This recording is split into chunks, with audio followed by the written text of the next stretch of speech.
Hello friends, welcome back to my channel. இப்போ போட்ட வேகத்தில் மறுபடியுமே திரும்ப வந்துட்டேன். ஆமாம், ஏன்னா இன்னைக்கு 2 பார்ட் போட போகிறேன் அப்படின்னு சொன்னேன் இல்லையா? ஸோ அதனால தான்.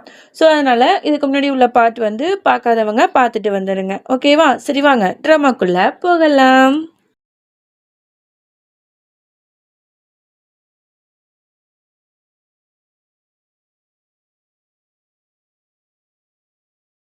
ஸ்டார்ட்டிங் சீன்ல நம்மளோட ரோகிணியை தான் காட்டுறாங்க. வேலு வந்து வாமா சாப்பிடு அப்படின்னு சொல்லிட்டு அவளை அழைச்சிட்டு வந்துட்டு அவளுக்கு சாப்பாடுலாம் வச்சுட்டு இருக்கான்.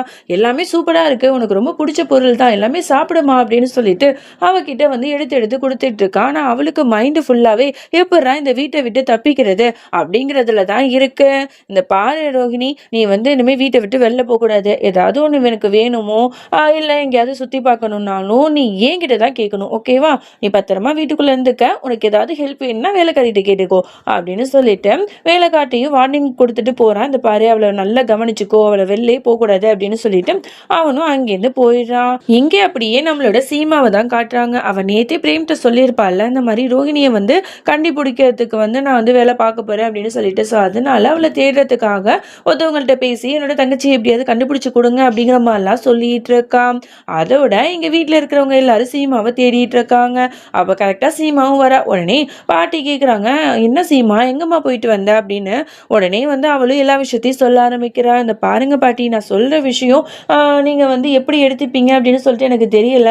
நான் இப்போ எங்கே போயிட்டு வரேன் அப்படின்னா என்னோட ரோகிணியை வந்து கண்டுபிடிச்சி கொடுங்க அப்படின்னு சொல்லிட்டு நான் வந்து ஒருத்தவங்கள்ட்ட பார்த்து பேசிட்டு வரேன் அப்படிங்கிற மாதிரி சொல்லும்போது உடனே வீட்டில் இருக்கிறவங்க எல்லாருக்குமே பயங்கரமாக ஷாக் ஆகுது. உடனே எல்லாரும் கேட்குறாங்க, என்ன உனக்கு என்ன பைத்தியமா, அவ தான் இறந்து போயிட்டாளே, அப்படி இருக்கும்போது நீ என்ன போயிட்டு இறந்து பொண்ணை போய் கண்டுபிடிச்சு கொடுங்கன்னு கேட்டால் எப்படி கண்டுபிடிப்பாங்க அப்படிங்கிற மாதிரி கேட்கும்போது, இல்ல எனக்கு இப்பவும் நம்பிக்கை இருக்கு, என்னோட தங்கச்சி வந்து இந்த உலகத்துல இருக்கா, அவ எங்கேயோ ஒரு ஓரத்துல வாழ்ந்துட்டு இருக்கா, என்னோட உள் மனசாட்சி சொல்லிக்கிட்டே இருக்கு அப்படின்னு சொல்லும்போது சித்தார்த்துமே ஒரு பக்கம் மனசுள்ளாக்க, ஆமா ரோகிணி உயிரோடு தான் இருப்பா, எனக்கும் தோணுது அப்படிங்கிற மாதிரி நினைச்சிட்டு இருக்கான். இதெல்லாம் வந்து வீட்டில் இருக்கிறவங்க யாருமே ஏற்றுக்க மாட்டாங்க. இந்த பாரு, ரோகிணி இறந்து போனது உன்னால எப்படி தாங்க முடியலையோ அதே மாதிரி எங்களாலையும் தாங்கிக்க முடியாத ஒரு விஷயம்தான். ஆனா இந்த உண்மையை நீ ஏத்துக்கிட்டு தான் ஆகணும் சீமா. இந்த மாதிரி தேவையில்லாத வேலை நீ பண்ணாத அப்படின்னு சொல்லிட்டு மாமியாக்காரங்களும் சொல்லிடுறாங்க. உடனே இதை கேட்ட சீமா வந்து அழுது புலம்புறா, கத்துறா. இல்ல, என்னோட ரோகிணி உயிரோட தான் இருக்கா, உயிரோட தான் இருக்கா, பிரேம் சொல்லுங்க அப்படின்னு சொல்லிட்டு பிரேமும் வந்து அவளை சமாதானப்படுத்திட்டு, இந்த பாருங்க, அவ ஆசைப்படுறா, ஒரு தடவை வந்து இந்த மாதிரி வந்து அவங்க கிட்ட நம்ம சொல்லி பார்க்கலாமே, ஒருவேளை ரோகிணி உயிரோட இருந்தா கண்டுபிடிச்சு அவங்க கொடுப்பாங்கல்ல, ப்ளீஸ் அவளோட மென்டல் ஹெல்த்துக்காக நான் சொல்றேன், அவளுக்காக தான் நான் சொல்றேன், தயவு செஞ்சு இதுக்கு ஒத்துக்கோங்க அப்படிங்கிற மாதிரி பிரேமுமே சொல்லிட்டு இருக்கான். இன்னொரு பக்கம் சித்தார்த்தும் இந்த மாதிரி சீமா சொல்றது உண்மைதான், தயவு செஞ்சு அவங்களுக்கு சப்போர்ட் பண்ணுங்க, எனக்கும் தோணிட்டே இருக்கு ரோகிணி உயிரோட இருக்கான்னு சொல்லிட்டு அப்படின்னு சொல்லிட்டு சித்தார்த் சீமா எல்லாரும் சொல்றத பார்த்துட்டு வீட்டில் இருக்கிறவங்களுக்கு இதுல விருப்பம் இல்லைன்னாலும் வேற வழி இல்லாம ஒத்துக்கிறாங்க. இதெல்லாம் பார்க்கும்போது நேகாக்கும் சசிக்குமே செமையா கடுப்பாகுது. அவ உயிரோட இல்லைனாலும் ஏன் வந்து இப்படி வந்து நம்ம வாழ்க்கையில குறுக்க வந்துட்டே இருக்கா அப்படிங்கிற மாதிரி யோசிச்சுட்டு இருக்காங்க. இன்னொன்னு பக்கம் நம்மளோட ரோகிணி சாப்பிடாம அங்கேருந்து வேகமா போறா. உடனே வேலைக்காரி கேட்கிறா, அம்மா என்னமாச்சு, ஏன் சாப்பிடாம போறீங்க, சாப்பிடுங்கம்மா, ஐயா திட்டுவாரு அப்படின்னு சொல்ல. இந்த பாரு, நீ நினைச்ச நேரத்துக்கு சாப்பிட்றதுக்கெல்லாம் நான் என்ன நீ சொல்றதெல்லாம் கேட்கணுமா என்ன, அதெல்லாம் இல்லை, எனக்கு பசிக்கலாம், நான் சாப்பிடல, நான் போறேன் அப்படின்னு சொல்லிட்டு போகும்போது, ஐயோ அம்மா எங்க போறீங்க அப்படின்னு கேட்டா, அந்த பாரு, நீ இந்த வீட்டோட வேலைக்காரி, அதனால அந்த லிமிட்டோட இரு, நான் எங்க போறேன் போகக்கூடாதுன்னு சொல்லிட்டு நீ என்கிட்ட சொல்லக்கூடாது அப்படின்னு சொன்னா, ஐயோ ஐயா வந்து இந்த மாதிரி உங்களை எங்கேயும் போகக்கூடாதுன்னு சொல்லியிருக்காங்க, உங்களை கண்காணிக்க சொல்லியிருக்காரு, அதனால நீங்க இருங்க அப்படின்னு சொல்லிட்டு கையை பிடிச்சிட்டு நான் ஐயாவுக்கு ஃபோன் பண்ணி சொல்ல போறேன் அப்படிங்கிற மாதிரி சொல்லிட்டு இருக்கா. உடனே இவளுக்கு பயங்கரமா கோவம் வருது.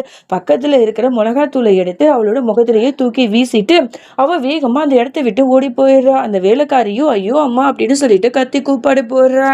இங்க வந்து மாமியாக்காரங்களுக்கு இந்த விஷயம் சுத்தமா பிடிக்கல. இந்த மாதிரி வந்து ரோகிணியை கண்டுபிடிக்கிறதுக்கு இந்த மாதிரிலாம் சொல்றது போறது அப்படின்னு சொல்லிட்டு என் பேச்சு கேட்கல, நான் போறேன் அப்படின்னு சொல்லிட்டு கோச்சிட்டு போறாங்க. உடனே சீமா வந்து அழுது சமாதானப்படுத்துறா. அந்த பாருங்க, உங்க எல்லாருக்கும் எந்த அளவுக்கு முக்கியமோ அதை விட எனக்கு வந்து என்னோட தங்கச்சி ரொம்பவே முக்கியம், உங்களுக்கே தெரியும், அவ என்னோட கூட பிறந்த தங்கச்சி, அப்படி இருக்கும்போது நான் எப்படி அவளை மறந்துட்டு நிம்மதியா என்னால வாழ முடியும், என்னோட மன ஒரு சந்தோஷத்துக்காக ப்ளீஸ் தயவு செஞ்சு இதுக்கு ஒத்துக்கோங்க அத்தை அப்படின்னு சொல்லிட்டு கெஞ்சினோன்னா அவங்களும் வேற வழியே இல்லாம ஒத்துக்கிறாங்க. அதோட இங்க நேகா வந்து என்ன பண்றா, ஒரு மேல வந்து ஒரு டோர்ல வந்து ஏதோ ஒண்ணு மாட்டுறதுக்கு முயற்சி பண்ணிட்டு இருக்கா. ஆனா ஹைட் பத்தல போல. அதனால அவளால மாட்டவே முடியல. இதெல்லாம் பார்க்குற சித்தார்த் வந்து அவளுக்கு ஹெல்ப் பண்ணிட்டு அவனே அத மாட்டி விட்டுட்டு அங்கேருந்து போறான். உடனே அவ பேச ஆரம்பிக்கிறா.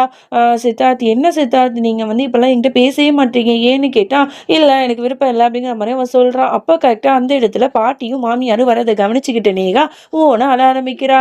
இந்த மாதிரி, "ஏன் சித்தார்த் இப்படி இருக்கீங்க? உங்கள நம்பி தான் நான் இந்த வீட்டுக்கு வந்தேன். என்னோட வயித்துல உங்களோட குழந்தை வளருது. இந்த மாரி நேரத்துல உங்களோட அன்பு, ஆதரவு, உங்களோட கவனிப்பு எல்லாமே எனக்கு தேவைப்படுது. ஆனா நீங்க என்ன கண்டுக்க கூட மாட்றீங்கல்ல" அப்படின்னு சொல்லிட்டு அழறா.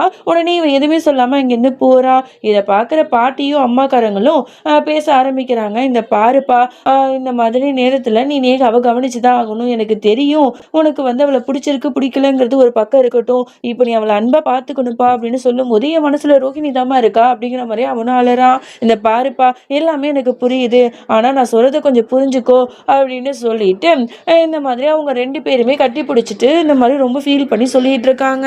இதெல்லாம் தூரத்திலேருந்து பார்க்குற நேகாக்கும், சசிக்கும் ரொம்ப சந்தோஷமா இருக்கு. நம்மளோட பிளான் எல்லாம் சக்சஸ்ஃபுல் ஆயிட்டே வருது. இன்னும் என்ன, இன்னும் கொஞ்ச நாளையில அவங்களே வந்து சித்தார்த்த உங்க கூட கல்யாணம் பண்ணி வச்சுருவாங்க பாரு அப்படிங்கிற மாரிலாம் சசி சொல்லிட்டு இருக்கா.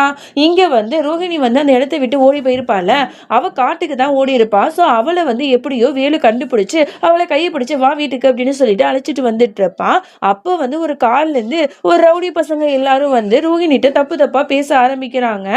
அதுக்கு வந்து வேலு கத்துன உடனே வேலுவ வந்து அப்படியே எல்லாரும் அடிக்க ஆரம்பிக்கிறாங்க. அப்படியே வந்து ரோஹிணிய கைய புடிச்சுக்கிட்டு அவகிட்ட ரொம்ப தப்பா நடந்துக்க பாக்குறாங்க. வேலு வந்து கத்துறான், "என்னோட ரோஹிணி மேல யாராவது கைய வச்சீங்க, உங்களை வந்து சும்மா விட மாட்டேன்டா" அப்படின்னு சொல்லிட்டு எல்லாரும் போட்டு அடி அடின்னு அடிக்கிறாங்க.